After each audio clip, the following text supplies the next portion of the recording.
Hi friends, ఈ ఎర్ర rice తీసుకోవడం వల్ల అధిక బరువుతో పాటు షుగర్ ఉన్న వాళ్ళు కూడా ఈ రైస్ తీసుకోవడం వల్ల ఎన్నో లాభాలు ఉన్నాయి. ఈ రైస్ని ఈరోజు ఎలా కుక్ చేసుకోవాలనేది చూపిస్తున్నాను, రండి.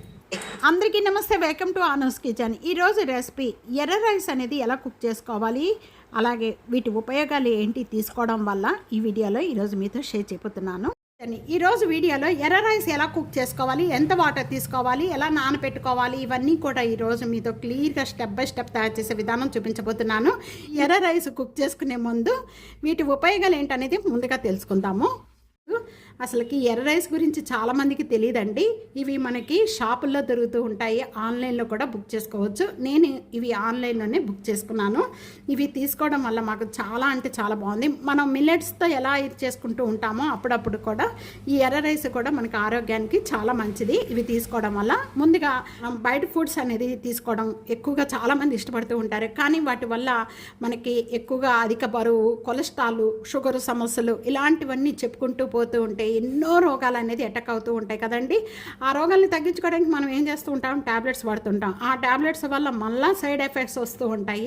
ఇలాంటి ఎర్ర రైసు, అలాగే బ్రౌన్ రైస్, మిల్లెట్స్తో మొత్తం కూడా అన్ని చక్కగా రాగులు, జొన్నలు ఇలాంటివి, కిచిడీలు కానీ రోటీలు కానీ ఇలాంటివన్నీ తీసుకోవడం వల్ల మనం ఎంతో ఆరోగ్యంగా ఉండవచ్చు.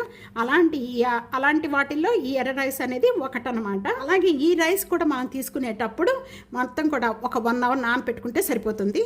నేను ఆల్రెడీ ఇదిగోండి నానపెట్టేసాను. ఈ వైట్ చూస్తున్నారు కదా, ఈ ఎర్ర రైస్ నానపెట్టేసాను. నేను కప్పుతో 1 కప్పు తీసుకొని నానపెట్టేసాను. 1 అవర్ 2 అవర్స్ నానపెట్టుకుంటే సరిపోతుంది. మీరు ఎంత బాగా నానబెట్టుకుంటే అంత బాగా మనకి కుక్ అవుతుంది. రైస్ చక్కగా పొడి పొడిగా వస్తుంది. మామూలు రైస్ మనం ఎలా కుక్ చేసుకుంటే ఎలా ఉంటుందో సేమ్ అదే విధంగా ఉంటుంది. మనం ఏ కూరతో అయినా తీసుకోవచ్చు. మీకు నాన్ వెజిటేరియన్ కర్రీస్తో కూడా తీసుకోవచ్చు, ఇష్టం ఉన్న వాళ్ళు అలా తీసుకొని చేసుకోవచ్చు. ఈ ఇంట్లో పెద్దవారు ఉన్నప్పుడు కూడా మనకి ఎక్కువగా నానపెట్టుకొని చేసుకోవడం వల్ల వాళ్ళకి డైజెషన్ అవుతూ ఉంటుంది. చాలా తొందరగా కుక్ అయిపోతాయి, చాలా మెత్తగా చాలా బాగుంటుంది. నానపెట్టిన తర్వాత మళ్ళీ 2-3 సార్లు బాగా కడగాలి. కడిగేసేసుకొని మనం ఇప్పుడు కుక్కర్లో వేసుకుందాము. ఇవన్నీ కూడా బాగా 2-3 సార్లు కడిగిన రైస్ అన్నీ కూడా కుక్కర్లో వేస్తున్నాను. నేను రోజు ఎలక్ట్రికల్ కుక్కర్లో వేస్తూ ఉంటానండి. 2 డేస్కి 1 టైం అనేది ఈ రైస్ వండుతూ ఉంటాను. ఈ కప్పుతో రైస్ తీసుకున్నాను. ఇదే కప్పుతో నేను 3.5 కప్పులు వాటర్ యాడ్ చేస్తున్నాను. కప్పుతోనే 3.5 ఇది.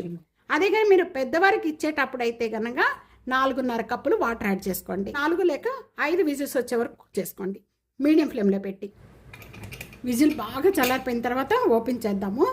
నేను ఇక్కడ 6 లేక 7 విజిల్స్ వచ్చే వరకు కూడా కుక్ చేశానండి.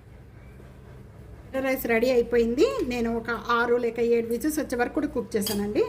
మొత్తం నానపెట్టుకోవాలి. మీరు నానపెట్టుకోకపోతే చాలా టైట్గా గట్టిగా ఉంటుంది రైస్ అనేది. నేను ఎప్పుడు కూడా రాజ్మా వేసి ఈ రైస్ చేసుకుంటూ ఉంటాము. ఈరోజు ఇలా చేశాను అనమాట.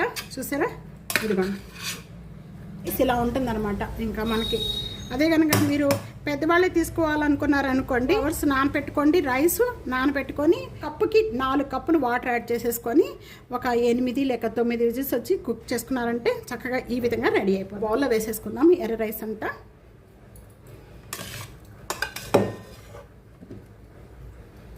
వెయిట్ పెరగకుండా చూసుకోవాలి. మెయిన్ అనేది మనం వెయిట్ అనేది పెరగకుండా చూసుకున్నారంటే ఎటువంటి రోగాలు రావండి. చక్కగా మనం ఇలా డైట్ తయారు చేసుకొని తీసుకుంటాం వల్ల మన హెల్త్ చాలా మంచిగా ఉండొచ్చు. మనం ఎంత తీసుకున్నా కూడా వెయిట్ ఉండదు, చాలాసేపటి వరకు ఆకలి ఉండదు. చాలా బాగుంటుంది ఇది ఇలా తీసుకో. చోలే కూడా పెట్టానండి. కావాలన్న వారు ఫుల్ వీడియోలో చోలే మసాలా కర్రీ ఎలా తయారు చేయాలి ఏంటనేది ఫుల్ వీడియోలో ఉంది. కావాలన్న వాళ్ళు చూసేయండి. చాలా టేస్ట్గా ఉండే చోలే మసాలా కర్రీ ఏంటంటే మనం రోటీలో కానీ, పుల్కాలోకి, ఫ్రైడ్ రైస్లో, జీరా రైస్లోకి అన్నిట్లో కూడా చాలా బాగుంటుంది. చోలే మసాలా కర్రీ చాలా ఈజీగా తయారు చేసి స్టెప్ బై స్టెప్ వివరించి చెప్తూ చేశాను. చూడండి, మనకి కంపల్సరీ కదండి దాల్ అనేది.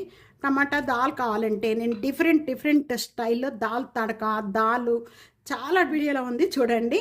నా వీడియోలో దాల్తో, కందిపప్పుతోనే కాదు చాలా రకాలైన పప్పులతో కూడా దాల్ తడక తయారు చేసే విధానం చూపించాను. నేను టమాటా దాల్ అండి. ఇది టమాటా దాల్ అనేది చాలా టేస్ట్గా ఉంటుంది. ఆకు కరివేపాకు రెండు కలిపి కారపొడి తయారు చేశాను. ఇలాగ కారపొడి, మునగాకు కారపొడి, అలాగే కరివేపాకు కారపొడి, సపరేట్ పొడులు, అలాగే కరివేపాకు మునగాకు కారపొడి, ఈ రెండు కలిపి చేసిన పొడిది. అదే మీకు కావాలి అనుకుంటే నా వీడియోలో ఉంది చూడండి. వీడియోలో నేను పుల్కా ఎలా తయారు చేయాలి ఏంటనేది చూపించాను. హెల్తీగా ఉండవచ్చు ఇలాంటివి తీసుకోవడం వల్ల. ఇదిగోండి, ఇది కూడా టేస్ట్ చూస్తున్నాను. బా, ఎప్పుడు ఎర్ర రైస్లో రాజ్మా వేసి ఎప్పుడు చేస్తూ ఉంటాను. ఇది ఇలాగ 2-3 సార్లు చేశాను. ఇంకా ఎందుకు మీతో కూడా షేర్ చేసుకుందామని ఈరోజు వీడియో పెట్టాను అనమాట. తప్పకుండా ఇదే విధంగా తయారు చేసుకోండి. అసలు చాలా బాగుంటుందండి. అసలుకి తినటానికి బాగుంటుంది. మనం ఏ కూరతో తీసుకున్నా చాలా టేస్ట్గా ఉంటుంది. అలాగే మనకి ఎటువంటి కొలెస్ట్రాల్ కానీ, ఎటువంటి బీపీలు, షుగర్లు ఇలాంటివి కూడా ఏమి మన దగ్గర రావన్నమాట హెల్తీ ఫుడ్ తీసుకోవడం వల్ల. మీకు ఈ వీడియో నచ్చితే కనుక వెంటనే షేర్ చేయండి, లైక్ చేయండి. అనస్ కిచెన్ని సబ్స్క్రైబ్ చేసుకోవడం మాత్రం అస్సలు మర్చిపోదు ఫ్రెండ్స్. ఆరోగ్యమే మహాభాగ్యం కాబట్టి ఇలాంటి హెల్తీ ఫుడ్ మీరు కూడా ఇలాగే తయారు చేసుకొని తీసుకుంటారనుకుంటున్నాను. మీకు ఈ వీడియో నచ్చితే కనుక వెంటనే మీ ఫ్రెండ్స్కి, రిలేటివ్స్కి అందరు షేర్ చేసి, లైక్ చేసి టియానోస్ కిచెన్ని, ఇంకా ఎన్నో రకాలైన వంటకాల కోసం టియానోస్ కిచెన్ని సబ్స్క్రైబ్ చేసుకోవడమే కాకుండా ప్రక్కన ఉన్న బెల్ ఐకాన్ ప్రెస్ చేయండి. అలాగే ఇంకా ఏమైనా వంటకాలు కానీ మీకు ఎలాంటి డౌట్స్ ఉన్నా కూడా కామెంట్స్లో తెలియజేస్తే నేను ఆన్సర్ ఇస్తాను ఫ్రెండ్స్. Thank you. నెక్స్ట్